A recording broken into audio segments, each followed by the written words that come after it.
Bonjour, c'est Louise d'Educomondo, et bienvenue dans notre projet STEAM numéro 11, appelé The Hourglass. Il s'agit de l'édition enseignant, dans laquelle nous prêtons attention aux explications techniques et pédagogiques. Nous donnons également des conseils de gestion de classe, afin de rendre vos cours STEAM attrayants et passionnants. Je tiens à vous rappeler, que ceci est pour le professeur STEAM débutant absolu. Aucune connaissance préalable en programmation, ou en électronique, n'est requise. Nous appelons ce niveau, le niveau explorateur.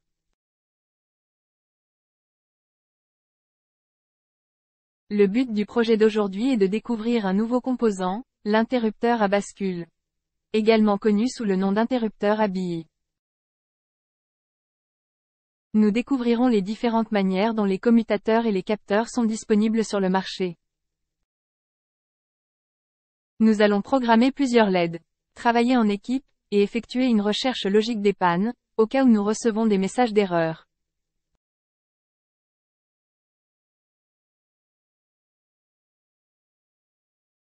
Dans cette leçon, nous allons utiliser un interrupteur à bascule, ou un interrupteur à billes.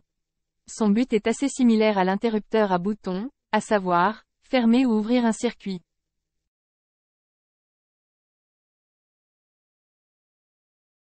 Sur le tableau blanc, dessinez l'intérieur et le principe de fonctionnement de l'interrupteur à bascule. Il s'agit essentiellement d'un appareil très simple qui contient deux fils et une bille métallique, dans un boîtier extérieur. Lorsqu'il se tient verticalement sur ses jambes, la boule de métal entre en contact avec les deux jambes.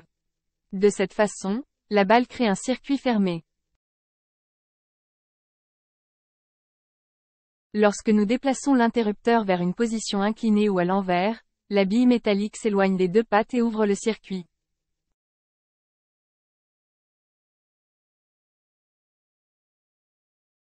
Pour ce projet, nous allons utiliser un interrupteur à bascule qui est soudé sur une petite carte de circuit imprimée.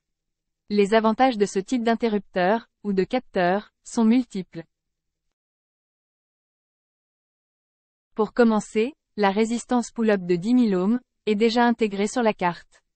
Et bien que très petit, vous pouvez toujours le mesurer pour vérifier la valeur exacte.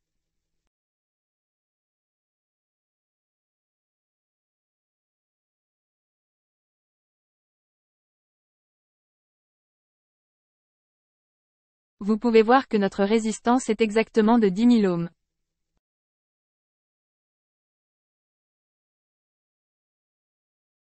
Le deuxième avantage est, qu'il a ses trous, qui permettent un montage facile dans, par exemple, des projets robotiques. Et enfin, il a trois pattes fermes, le positif, le négatif et la broche de signal.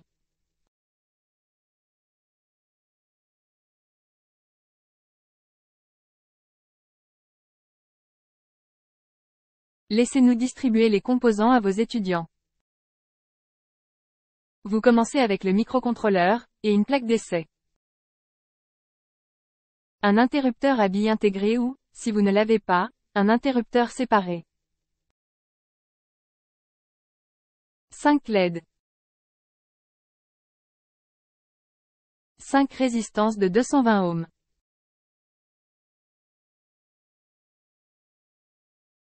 Et, si vous avez un interrupteur séparé, une résistance de 10 000 ohms est également nécessaire. 5 straps blancs. Un strap rouge et un noir. Un strap orange. 2 fils préformés, un court et un peu plus long. Et bien sûr, n'oublions pas la partie la plus importante, le sablier en carton. Montrez cette image à vos élèves. Cela les aidera à placer les composants aux bons endroits. Vous pouvez laisser cette image sur votre ordinateur devant la classe, ou la projeter sur un mur, ou un tableau blanc.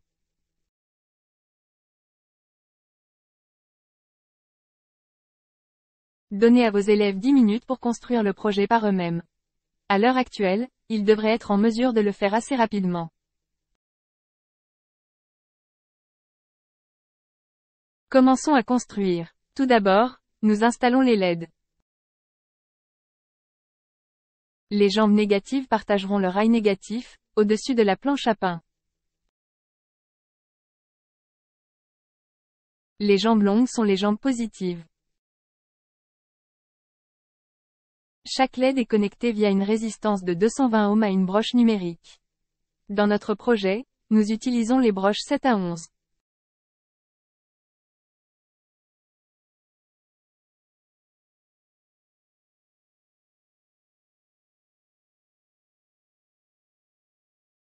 Le commutateur d'inclinaison a 3 broches. Une broche positive et négative. Et la broche de signal. Nous connectons la broche de signal à la broche numérique numéro 3, sur le microcontrôleur.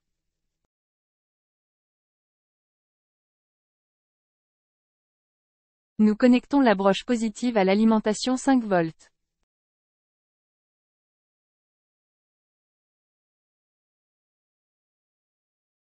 Avec un petit câble préformé, nous connectons la broche négative au rail négatif inférieur.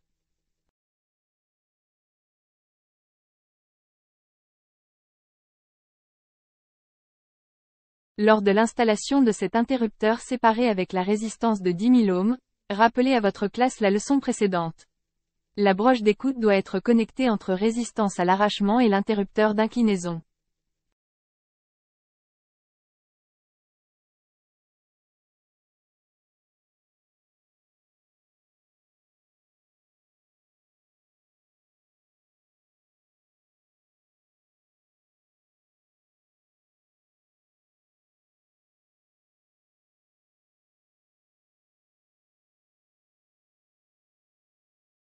Avec le plus gros câble préformé, nous connectons le rail négatif supérieur avec le rail négatif inférieur, pour nous assurer que les LED sont correctement connectés à la terre.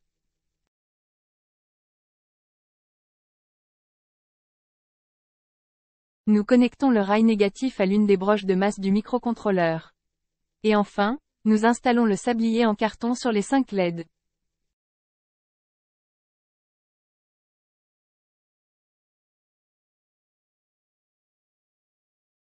Demandez à vos élèves de connecter le microcontrôleur à leurs ordinateurs, et laissez-les ouvrir l'environnement de développement intégré Arduino. En haut, ils doivent créer un nouveau croquis, appelé Lesson 11 Hourglass. C'est aussi le bon endroit pour déclarer vos variables. La première variable est l'entrée, tilde-pain. Cela indiquera si l'interrupteur est ouvert ou fermé. Nous savons que cette broche sera soit un 0, soit un 1.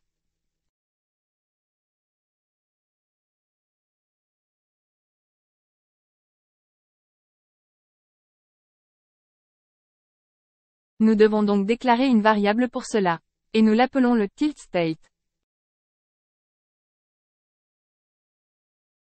Nous pourrions déclarer chaque broche connectée au LED. Mais il sera plus intelligent que le microcontrôleur le fasse pour nous, dans cet espace de configuration. Nous avons besoin d'une variable qui comptera entre les broches 7 et 11, et nous utilisons la lettre J pour cela.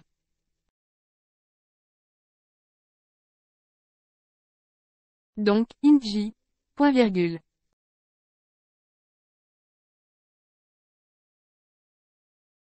Cela ne fait jamais de mal de déclarer une variable de retard. Nous l'avons fixée à 1 seconde. Nous pouvons maintenant accéder à la zone de configuration. Nous allons donc définir le pain mode pour les 5 broches, une par une, à l'aide d'une simple commande, for.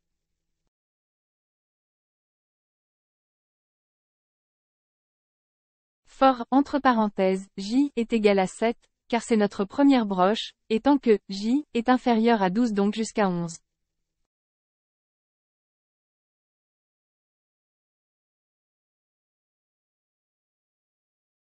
J va être J plus 1.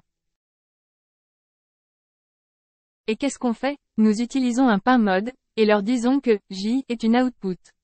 Cela signifie que pour la broche numéro 7 et tant que nous n'avons pas atteint la broche numéro 12, le pain mode de la broche est une sortie.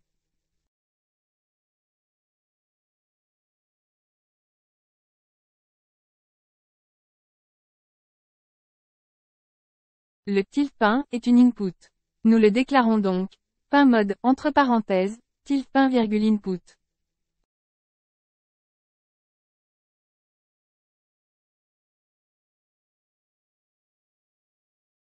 Maintenant, pour commencer, nous nous assurons simplement que toutes les LED sont éteintes, en les réglant toutes sur l'eau.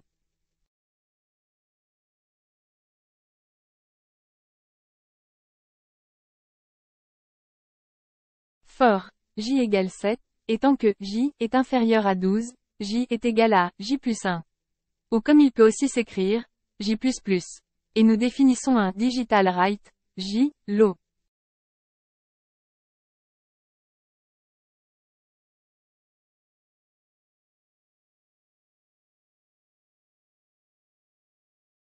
Parce qu'il est utile de vérifier sur le moniteur quel sera l'état du tilde-pain, nous démarrons le moniteur série, en utilisant la commande serial begin.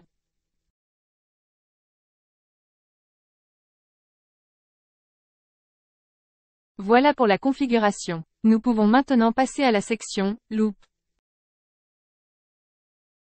Nous commençons par définir la variable tildeState, comme le digital read, sur le tilde-pain.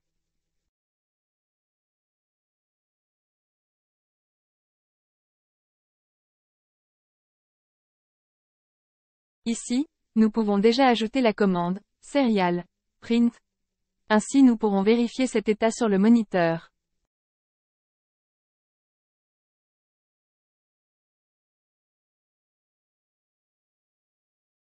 Tout comme nous l'avions fait avec un bouton poussoir. Nous utilisons une instruction if lorsqu'il est égal à 0, et rappelons à vos élèves que nous utilisons un double signe égal.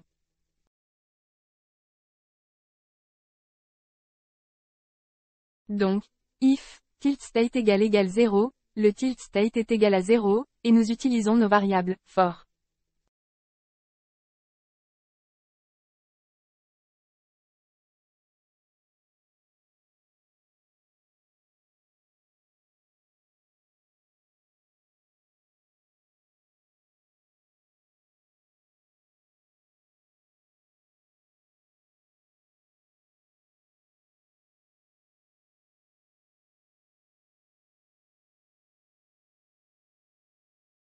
Ensuite, nous faisons un digital write sur la broche J et le réglons high.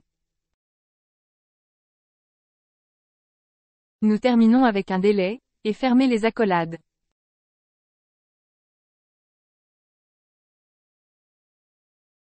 Pour inverser le sablier, on opte pour l'inverse. Si le tildeState égale 1.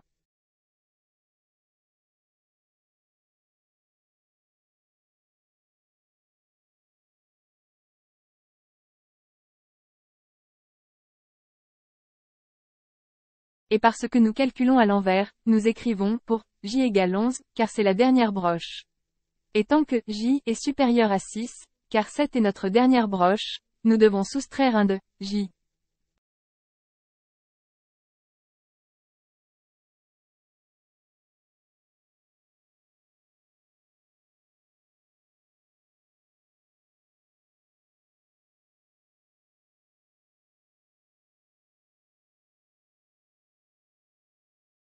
Et qu'est-ce qu'on fait? Nous faisons un digital write et définissons j sur l'eau.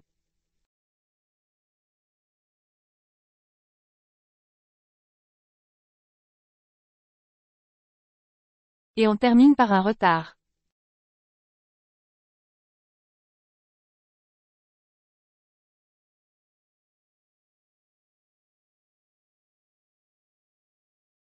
Assurez-vous de terminer le programme avec suffisamment d'accolades. Voilà pour la programmation. Votre classe est maintenant prête à télécharger le programme, et à commencer à incliner ses maquettes. Les sabliers doivent monter et descendre. Sachez que le commutateur d'inclinaison n'est pas le commutateur le plus précis. Il peut de temps en temps mal fonctionner.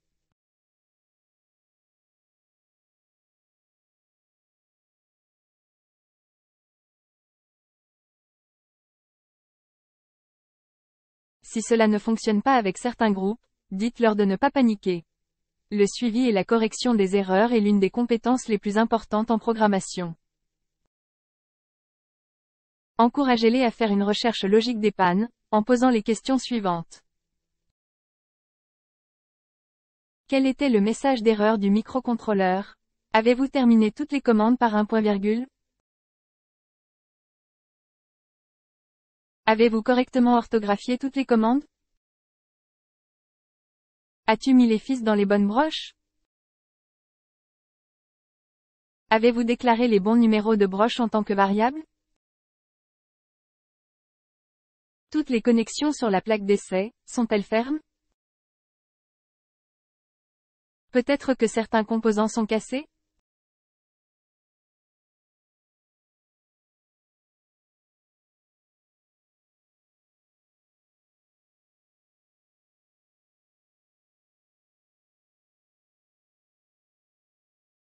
Ceci conclut notre projet numéro 11, le sablier. Qu'avons-nous appris? Eh bien, nous avons découvert l'interrupteur à bascule, également connu sous le nom d'interrupteur à billes. Nous avons vu différents facteurs de forme de capteurs et de commutateurs. Nous avons programmé plusieurs LED et, surtout, travaillé en équipe. Et, si nécessaire, effectué une recherche de panne logique.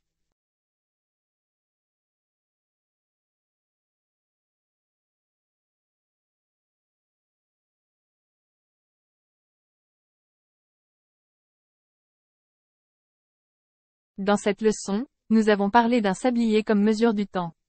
Voici quelques idées de devoirs liés au temps.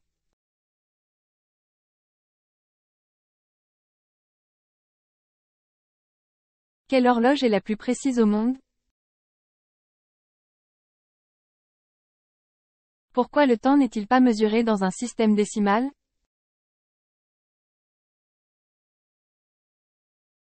Savez-vous combien de temps vous consacrez à différentes choses pendant la journée? Ce peut être une idée amusante, de laisser vos élèves tenir un journal pendant quelques jours, et de noter leurs activités et le calendrier. Et pour les élèves plus âgés, pouvez-vous trouver une explication simple de la théorie de la relativité d'Einstein? Et présenter cela, dans l'une de nos prochaines leçons?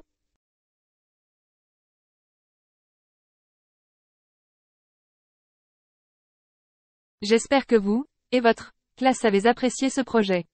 Et qu'ils sont impatients de commencer avec le projet numéro 12. Dans cette leçon, nous travaillerons avec un capteur infrarouge passif, pour capter les mouvements d'une personne ou d'un animal. Nous allons construire un chien de garde, qui nous alerte lorsqu'une personne ou un animal s'approche trop près. Au revoir pour le moment et à la prochaine leçon.